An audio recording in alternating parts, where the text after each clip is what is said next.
Hi, my name is Darren Joseph from HEJ.tax. We're the team that seeks to demystify the sometimes confusing world of international tax. And today we have the honor and the privilege of a conversation with Mr. Nani Suarez. So, can you introduce yourself to those who don't already know who you are? Thank you, Darren. It's a pleasure to be here with you. I'm Hernani Soares, a lawyer with residence in Cape Verde.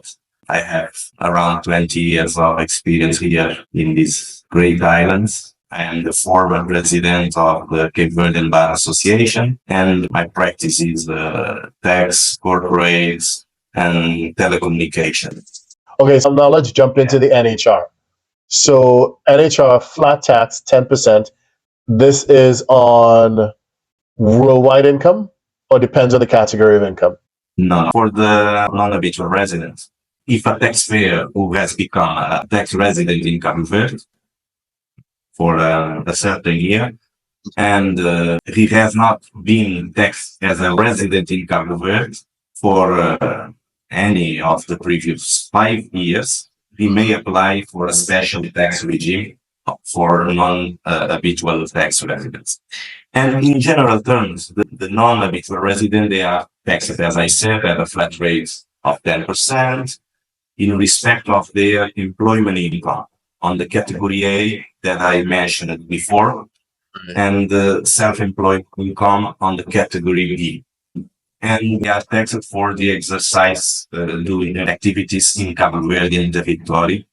And they have tax exemption applies for foreign source income. For example, property income, interest, dividend, and this regime of non-habitual residents acquires the right to be taxed at 10-year period. Wow. So, yes, 10 years, but the application for the non-habitual resident tax has to be submitted electronically by 31 March normally, and it is inclusive of the year following the year in which the taxpayer became tax resident in Cabo Verde. Of course, we have the regime to be considered residents in Cape Verde. An individual resident in Cape Verde is a person normally who spends more than 183 days in aggregate in Cabo Verde during a calendar year. And a person is also deemed to be resident in Cabo Verde if one stays less than 183 days therein and maintains a residence suggested to be the habitual resident in Cabo Verde with reference to 31 December of a given year.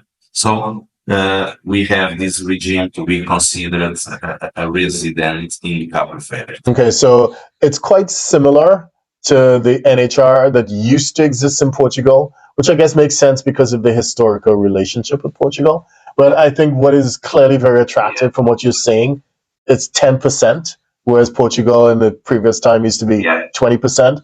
And this compares quite favorably to the United Arab Emirates. The Dubai or the UAE is saying 9%. So for just 1% difference, you can enjoy Cape Verde. So I think it is very, very competitive, what you're telling me, for that 10-year period. So this is very interesting to the right entrepreneur. That's it.